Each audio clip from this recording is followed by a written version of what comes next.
नमस्कार, स्वागत है आपका। इस वक्त जो हमारी मौजूदगी है दिल्ली के जंतर मंतर पर, हमारे साथ उपस्थित है इस टाइम रामफल जाखड़ जी। अब अपनी बातों को बड़ी बेबाकी से रखते हैं, आइए इनसे बात करते हैं। 26 नवंबर 1949 को बाबा साहब द्वारा संसद भवन में संविधान पेश किया गया था, उस पर चर्चा करेंगे। आज संविधान दिवस है, इसी पर चर्चा करेंगे। रामफल जाखड़ जी से क्या कहते हैं, क्या इनका कहना है। सबसे पहले स्वागत है आपका हमारे चैनल में। सभी साथियों को जय भीम, जय ज्योति, जय कर्पूरी। आपके जितने शुभचिंतक साथी हैं सबको क्रांतिकारी जय भीम। सबसे पहले ये बताइए सर, अब 26 नवंबर है आज, और आज ही के दिन संविधान दिवस मनाया जाता है। इस अवसर पर आप लोग जंतर मंतर पे क्या कर रहे हैं आकर आज? देखिए, हम इस देश का जो सबसे बड़ा जो ग्रंथ है, अच्छा, जो आम नागरिक को अपने अधिकार देता है, उसमें लगभग कुछ मनुवादी लोगों ने, कुछ चतुर चालाक लोगों ने उन पन्नों को निकाल लिया। हम इकट्ठे होकर के यहाँ एक संदेश देने के लिए आए हैं, ताकि इस देश के तमाम जो वंचित शोषित जो लोग हैं वो संविधान के प्रति सचेत हों। अन्यथा इस देश के अंदर मनुस्मृति लागू होने में कोई ज्यादा टाइम नहीं रहेगा। ऐसे में आपको भी मालूम होगा कि संविधान को समाप्त करने की तैयारियां भी चल रही हैं कई लोगों के द्वारा।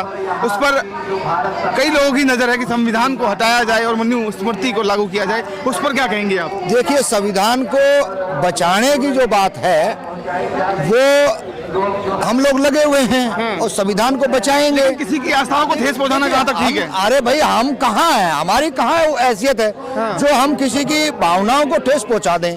हमारी कोई ऐसी मंशा भी नहीं है और ना हम ऐसा करना चाहते हैं। जो हमारी को संविधान के साथ जो छेड़खानी जो लोग कर रहे हैं, हम तो आम लोगों को, जो इस देश के वंचित शोषित लोग हैं, उनको ये संदेश देने के लिए आए हैं यहाँ पे कि संविधान के प्रति आप सचेत रहें। जब से इस देश के अंदर नरेंद्र मोदी जी की सरकार आई है, तब से लेकर इस देश के अंदर आरएसएस का वर्चस्व बढ़ा है और तमाम जो बच्चे हैं, जो हमारे जो छात्र हैं, उनको आज शाखाओं में ले जाने का काम किया जा रहा है। देखिए, सुन लिया, आप बीजेपी वालों की तरह मत बीच में कूदने का काम करें।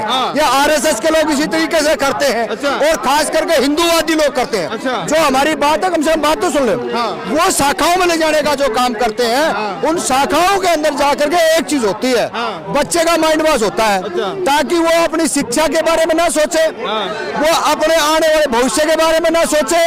आरएसएस के लोग कलम की बजाय लाठी हाथ में देते हैं, और हमारे जो लोग हैं, संविधान ने हमारे को कलम दी है कि आप कलम चलाइए।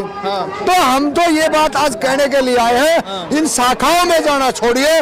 और जो शाखा से जो निकले हुए जो लोग हैं, जो 27 से कौन निकले हैं शाखा से? जो नहीं, मतलब उससे बड़े हैं, जो बच्चे शाखा से, जो बच्चे हमारे शाखाओं में चले गए हैं, उनके जो पेरेंट्स हैं, उन पेरेंट्सों को भी हम ये कहना चाहते हैं कि आप ये हिंदूवादी व्यवस्था को छोड़ दिए। ये भारत देश जो है, यहाँ पे सारे धर्मों को माना जाता है। मेरी मर्जी है मैं अभी सिख धर्म में जाऊं, मेरी मर्जी है मैं अभी बौद्धिस्ट बनूं, मेरी मर्जी है मैं इस्लाम स्वीकार करूं। ये जो कुछ कथाकथित जो आरएसएस के लोग हैं, जो इन्होंने ठेका ले रखा है कि हम हिंदू देश बनाएंगे। अरे भाई, किस तरीके से बनाओगे? भारत देश का है तो आपको परेशानी क्या है? भारत देश का संविधान हमारे को राइट देता है और हमारे को कोई किसी से डर भय नहीं है। हम ठोक के कहते हैं भाई, हम दिन में जैसे कपड़े बदलते हैं ना, ऐसे धर्म को बदलूं मैं। कोई सा आ जाओ, इस देश का हिंदू अगर कोई ये कहता ना, अगर वो है भाई, हम नहीं मानते। हमने अगर हिंदू धर्म में कोई बुराई लगती है तो हम उसको नहीं मान रहे, क्योंकि ये संविधान कह रहा है, मैं नहीं कह रहा हूँ, ये संविधान के अंदर राइट है। आज का जो हमारा यहाँ आने का उद्देश्य है, प्रॉपर यही है कि संविधान बदला जा चुका है, और संविधान जब बदला जा चुका है तो हम लोगों ने कहीं ना कहीं संविधान के प्रति सचेत रह के अपने अधिकार मांगने पड़ेंगे। और जब तक आप अपने अधिकार नहीं मांगोगे तो आप ये देख लेना, इस देश के अंदर मनुस्मृति दोबारा से लौटेगी, और जो दलितों को ना पहले अधिकार थे, ना आज अधिकार है, और ना आगे आने वाले टाइम में होगा। उसके लिए आपके पास दो ऑप्शन है, पहले आप शिक्षित बने, उसके बाद में आप राजनीतिक से प्रेरित हो, उसके बाद में आप अपनी कॉमन लैंड इस देश के अंदर वो हो, और इस देश की पार्लियामेंट के अंदर और इस देश के सुप्रीम कोर्ट के अंदर जब तक आप नहीं दाखिलंदाजी दोगे तब तक इस देश के संविधान आपको ये मान लेना चाहिए कि संविधान लागू नहीं है देश के अंदर। अभी आपने प्रधानमंत्री जी का जिक्र किया, देश को विश्व गुरु बना रहे हैं वो, और आपको उससे परेशानी है, ऐसा क्यों? मतलब हंसी आ रही मैंने आप जैसे पत्रकारों पे। भाई आप कैसे कह सकते हो विश्व गुरु? अरे भाई आप सुन लीजिए, ये जंतर मंतर देश की राजधानी है और इतने लोग आए हैं, यहाँ पीने का पानी की व्यवस्था नहीं है, वो डिजिटल इंडिया बनाने चला है, आप बता दो, और किसी को वो नहीं है। ये जो देश में आम जनमानस जो आया हुआ ना, ये सब जानता है इस देश के अंदर संविधान कहीं से लागू नहीं हो रहा है। संविधान अगर लागू होता है तो ये देखियो, ये जंतर मंतर पे लागू नहीं है। बीजेपी के राज में संविधान लागू नहीं है, ठोक के कह रहा हूं मैं आपके चैनल पे। हाँ, ये उधर बैरिकेड लगा रखे हैं, इधर बैरिकेड लगा रखे हैं, इस देश की जनता को बंधक बना रखा है। इस देश के अंदर संविधान लागू था, लेकिन आगे एक बार इस देश के अंदर संविधान लागू था 2012 से पहले, आम जनता को अपनी बात कहने का अधिकार था, लेकिन हक आज नहीं है। तो हक जब भी नहीं मिला करते। हाँ, आज तो हमारे 4 बजे के बाद में जो यहाँ बेचारे बिहार से, उत्तराखंड से, केरला से, तमिलनाडु से, आंध्रा से, पंजाब से जो साथी अपनी बात कहने के लिए आए हैं, ये तालिबानी सरकार ने, ये बीजेपी सरकार ने 5 बजे सबको खदेड़ देगी यहाँ से। ये संविधान है क्या? अरे कोई दुखी है, पीड़ित है, वो अपनी बात करने के लिए आए हैं, तो कम से कम उसको तो फ्रीडम दे दो। आप यहाँ तो गुंडे खड़े कर रखे आप लोगों ने, गुंडे खड़े कर गुंडे। अच्छा, हाँ, कौन है गुंडा? अरे गुंडे सरकार में बैठे माफिया वो है गुंडे। उन्होंने यहाँ प्रशासन को खड़ा कर रखे, और आप 5 बजे देख रहे हो ना, यहाँ पे कोई भी नहीं रहेगा। अभी ये मेला लग रहा है, कैमरा आप देख लिए, अगर 5 बजे के बाद में यहाँ अगर 5 लोग पा जाए तो मान लो इस देश के अंदर संविधान है। इस देश के अंदर कोई संविधान लागू नहीं है। इस देश के अंदर जो है गुंडागर्दी है, वो बीजेपी और आरएसएस की। लेकिन अगर भारत देश अगर हिंदू राष्ट्र बन जाता तो उससे आपको परेशानी क्या है? अरे मैंने को हिंदू राष्ट्र तो है भाई, बिल्कुल है।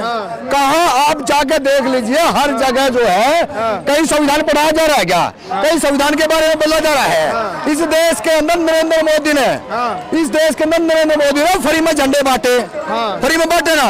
मैं नरेंद्र मोदी को आपके माध्यम से, और देश के लाखों लोग आ रहे हैं, अगर नरेंद्र मोदी संविधान को मानता है ना, तो 5 रुपए 10 रुपए कॉपी आती है संविधान की, और संविधान दिवस में बांटता, घर घर पूछवाता नरेंद्र मोदी।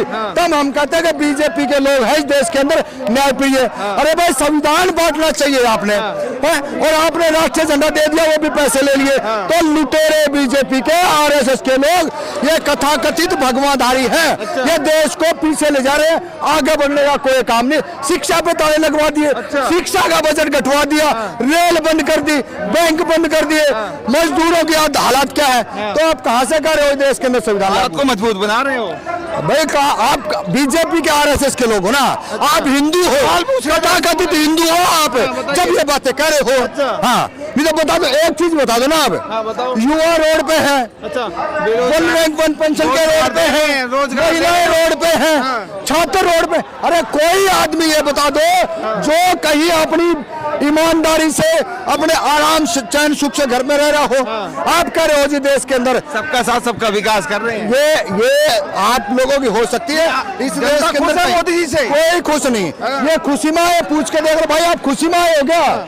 ये सारे वो पीड़ित लोग हैं जो सदियों से सताए गए हैं, जो सदियों से सताया गया आदमी है, वो आज जंतर मंतर पे इस देश के अंदर संविधान किसी न किसी माध्यम से, किसी न किसी ताकत के साथ दोबारा से संविधान को लागू करा जाए, ताकि नौकरियों की जो बात हो वो पूरी हो, बैकवर्ड के जो बैकलॉग भरने की बात वो पूरी हो। अरे भाई कुछ हो ही नहीं रहा, राजनीतिक हिस्सेदारी आज भी ओबीसी के लोगों को नहीं मिली है। आप कह रहे हो देश में संविधान लागू है, वीपी सिंह मर गया, इनको 27% देके आज तक उसका बैकलॉग नहीं है, ना नौकरियों में हो रहा है और ना शिक्षा में हो रहा है, और राजनीतिक जीरो इनकी।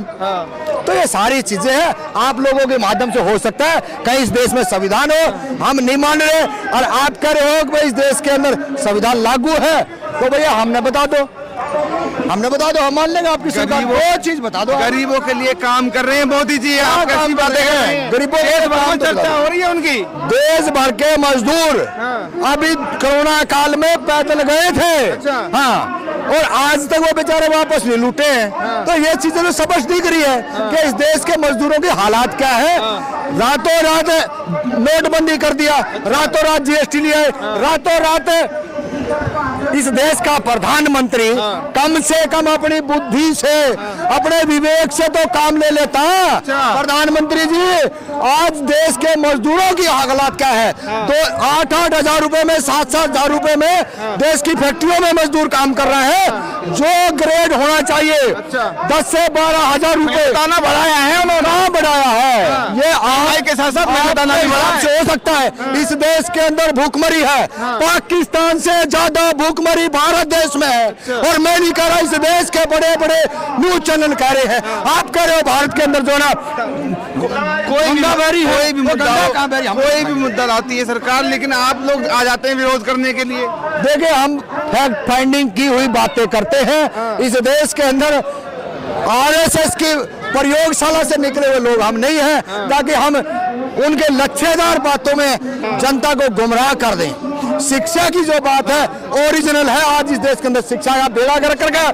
मैं तो आपके माध्यम से कह रहा हूँ, दोबारा से कह रहा हूँ, रिपीट करा के, अगर इस देश के प्रधानमंत्री नरेंद्र मोदी जी में अगर कोई सद्बुद्धि हो तो इस देश के प्राइवेट स्कूलों को बंद किया जाए और सारे के सारे सरकारी खुलाए जाए। जब से प्रधानमंत्री जी देश में आए हैं तब से विकास का स्तर बढ़ा है और आप आलोचना कर रहे हैं उनकी। बेड़ा गर्क कर दिया भारत देश का, बेड़ा गर्क। आज हम पहले से भी घाटे में है, कितना हमारे कर्जा सिर हो गया है।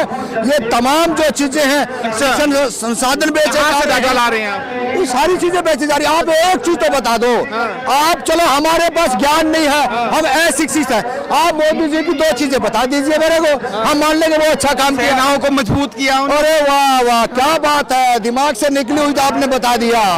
ये 2 साल की नौकरी दे करके आप बच्चों को क्या आतंकवादी बनाना चाह रहे हो? आप 2 साल की ट्रेनिंग देके ना बीजेपी की शाखाओं में भेजना चाहते हो? यही है क्या देश है? इस देश के अंदर ओरिजिनलिटी यही होता है कि कम से कम आप तमाम लोगों को 60 साल तक की नौकरियां देते, तब तो ऐसा होता कि वाकई में नरेंद्र मोदी जी इस देश के अंदर कोई अच्छा काम कर रहे हैं। कमाल है, आप 2 साल की नौकरी दे करके ने, आज तो हम तो उन सरकारी कर्मचारियों को पूछना चाहते हैं कि आप अपने बच्चे को क्या उस नौकरी में लगाना चाहोगे? नौकरी की बात कर रहे हैं, उज्ज्वला योजना दे रहे हैं, प्रधानमंत्री आवास योजना के तहत घर मिल रहा है लोगों को, गरीबों को रोजगार मिल रहा है। आप इस देश के अंदर सबसे ज्यादा भूखमरी है, इस देश के अंदर सबसे ज्यादा बेरोजगारी है, और तमाम जो इस देश के संसाधनों को बैन कर दिया है, ये बीजेपी का शासन के अंदर हुआ है। बीजेपी के कार्यकाल के अंदर तमाम लोग, चाहे महिलाओं से ले लो, पुरुषों से ले लो, छात्रों से ले लो, मजदूरों से ले लो, किसानों से ले लो, तमाम लोग रोडों पे बैठे हुए हैं। अच्छा, तो ये थे रामफल जागड़ा जी, जिन्होंने अपनी बातों को रखा, अपनी बातों को बताया कि किस प्रकार देश का स्तर चल रहा है। आगे आने वाली खबरों को देखते रहिए। अगर आपको वीडियो अच्छी लगी हो तो लाइक, सब्सक्राइब, शेयर जरूर कीजिएगा। तब तक के लिए बने रहिए हमारे साथ। धन्यवाद।